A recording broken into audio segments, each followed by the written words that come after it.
Hello everyone and welcome back to another video.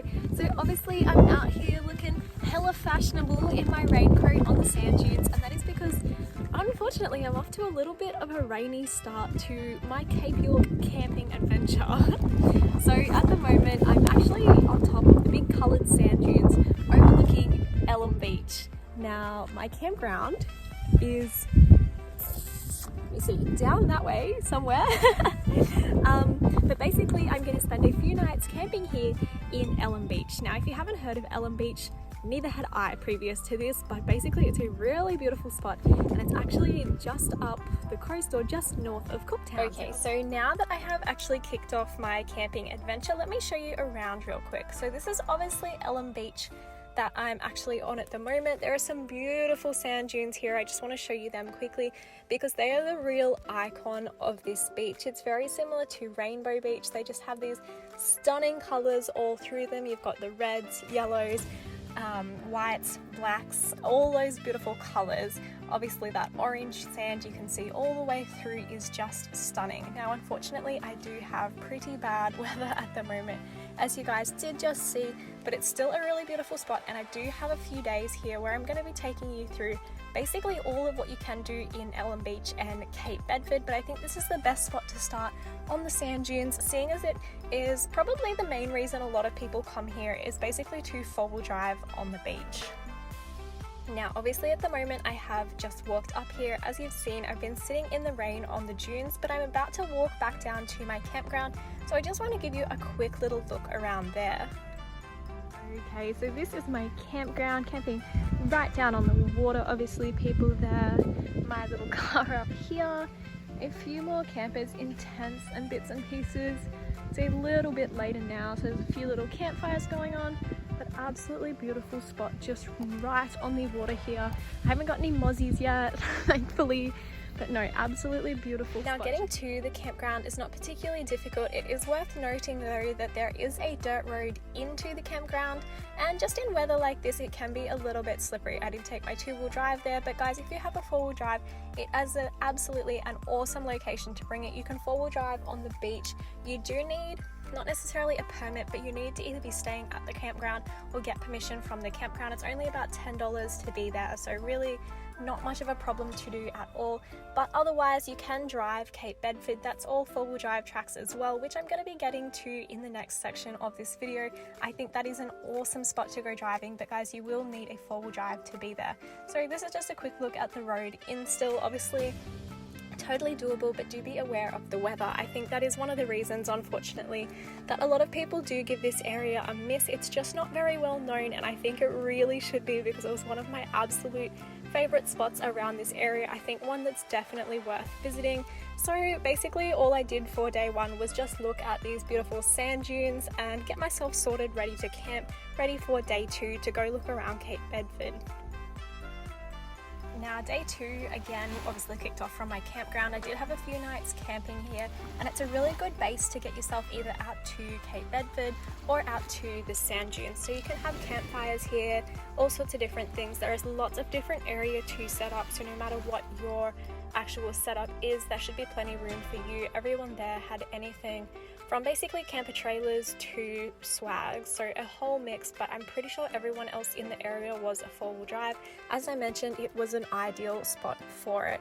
So day 2, I had actually planned on doing Cape Bedford, and as I just mentioned, this one is 4-wheel drive tracks. So I was lucky enough to make friends with a guy who was headed out there, and we jumped in his 4-wheel drive basically and headed out along some of these tracks. So that's what I'm going to be showing you for day 2 of my Elim Beach and Cape Bedford adventure, guys. I think this is a really stunning spot. These tracks are really fun to do.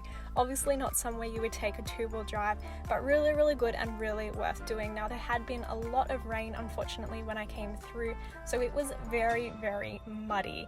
Now we were okay. There was actually a few people otherwise driving out there, and they got very stuck. I'll give you a quick look at that, but otherwise we were lucky enough to get through. We did talk to the people at the campground, and they had actually recommended us not to go out there because it would be so boggy, but in less wet times I've heard that it is totally doable just by yourself in a regular 4-wheel drive. You shouldn't have too much problem without all the gear, but we were lucky enough on this day that there was a number of people who as I said, did get stuck, but managed to at least be enough people around to pull everyone out.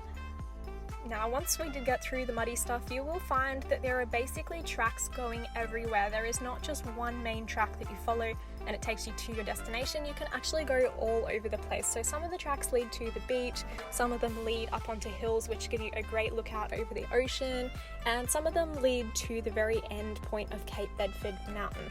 So we did try to do all of these tracks and just get a best vantage point, I guess, around the whole of Cape Bedford, like just the whole area, to get a great overview of where we were. Basically, the beach drive was really beautiful. We were finding coconuts there. There was lots of rubbish washed up there, unfortunately, which is very sad for such a tiny little Aboriginal community area. Then, of course, we did also drive past a whole heap of termite mounds. We drove up these wonderful roads, wonderful lookouts. It's a really great spot to go driving. And as I said, there were a few other people around, but it's not particularly busy like some of your four-wheel drive parks or anything like that. It is what I would still call relatively untouched, which I really loved. There were a number of little beach huts along the beach, which I believe the traditional owners still use as holiday houses and everything else to come fishing and camping by the ocean. They just ask that you stay away from those. Otherwise, once you're staying at the campground, you have full access to this headland. Now, on this particular day, I had really been wanting to climb Cape Bedford Mountain. Guys, if you've seen any of my other videos, you literally know that I climb everything. It's just what I love to do. However, there is no actual track up the Cape Bedford Mountain. There is a four-wheel drive track basically to the base of it, and I was lucky enough this guy that I was with was also looking to do it, which is really just worked out particularly well because it's not something people particularly do. As I said, there is no track, so I was very lucky to have this opportunity. Now, we did end up climbing it. It was a real mission. I'm going to give you a quick look at it because it was just stunning. You got absolutely beautiful views. So you do have to scramble your way up the side, up a lot of rocks, but you have a stunning view from the top once you're up there. It's 100% worth the climb, but I wouldn't recommend it to anyone who obviously doesn't have a four-wheel drive to drive all the way there first, because it's way too far to walk out. And then, of course, anyone who doesn't have any climbing experience, because there are no tracks, you really do have to climb your way up there. There were some stunning views on the way though, and I think it made it really worthwhile.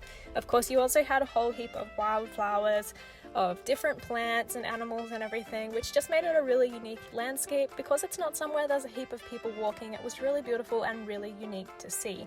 So obviously the view at the top was my absolute favorite.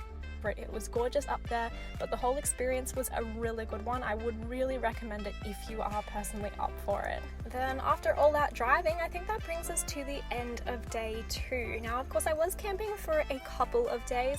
So day 3, seeing as I was still lucky enough to have access to a four-wheel drive, we did go for a beach drive. Now, obviously I kicked off this video from the coloured sands, showing you guys that where I had walked to, but it's a really great experience in a four-wheel drive as well. So we did jump in there. There is a road straight down from the campground. We drove straight back down that. That's dirt access where I had brought my car. Anyway, you can obviously walk this section as well instead of the beach if you prefer a different route to get down there, but this will take you to the four-wheel drive access of the beach. And so we drove down there and basically took a drive down the beach. I took a whole bunch of video of that because it was absolutely stunning. I wanted to show you guys the coloured sands. They were just unreal. And obviously the restrictions on the beach here are really relaxed. So as you can see, I'm just cruising around on the back of the car, and it was a whole lot of fun. There are a heap of other people doing it. There are people on not dirt bikes, but quad bikes. I would imagine you could take bikes as well. So as long as you've got permission to be down there, there is literally no restriction necessarily about what you can do in terms of the actual owners of the caravan park. I suppose you've got all your Queensland restrictions still, but it's a really, really cool spot to go for a drive, and the sands were just beautiful. It was obviously a whole lot easier than walking, and the weather was a whole lot nicer. Now, you can't actually drive to the very end of the beach because there is a kite surfing area down in here. There is a little bit of a building there where I think you can go and either sign up or start from there. I'm not really sure what the go is, but you can kite surf out from there. I don't know how I feel about that with there being so many crocodiles in the area. That would make me a little bit nervous, but if that is your thing as well, obviously that would be a really cool spot to do that. It's beautiful looking back at the coastline. So it was really awesome as well, obviously, just to go for our drive along the beach. I really loved that, but it was still a really great way to see the dunes anyway. and get back out there one more time, being that main section of the campground, a main reason why people choose to come there. Guys, it is now the morning of day 4 down here on Elim Beach, which unfortunately means it is my time to leave the campground. I've just checked out, headed for a walk down the beach. It is super hot, super sunny, as you guys can see, but I'm just about to walk down to that coloured sand again. I did actually drive down to the beach entrance this time, which means it should only be about like 300 metre or so walk for me. I'm gonna go walk down there, check it out, and see if I can get my drone up this morning in this good weather, just to show you guys before I head on out of here. So I did go for a walk down the beach. It was really, really beautiful. I drove my car right to the beach access, so it wasn't so far for me to drive this time, but it's a beautiful walk down there, which I'll just give you a look at. Now, of course, once I got there, it was super, super windy, much clearer weather, but I was really excited to put the drone up because these sand peaks are absolutely just gorgeous. It's a bit of an effort to walk through them, but really beautiful to look at and amazing if you can get yourself up there. It is a little bit windy for the Mini, but I'm going to try and stick it up anyway, so this is what I into those sand dunes. So I'm going to pop it up right here and see if I can get a little bit more perspective over that beautiful coloured sand. Alrighty, let's send her up. From the air, you can probably obviously see the sand dunes and above them, the back to the campground, Cape Bedford, everything else, but you can also see the tide line. And I should mention, particularly if you're planning on 4-wheel driving, the tide line does change a lot here. So you need to check the tides before you go. Obviously, low tide, you can drive basically anywhere. The sand is really hard. There's nothing really soft to even get through. Maybe at the entry, I'm trying to remember, but nothing too hectic at all. However, once the tide does come in, it comes right to the sand dunes and you're going to get yourself stuck out there if you don't pick the right time. So do be aware of that.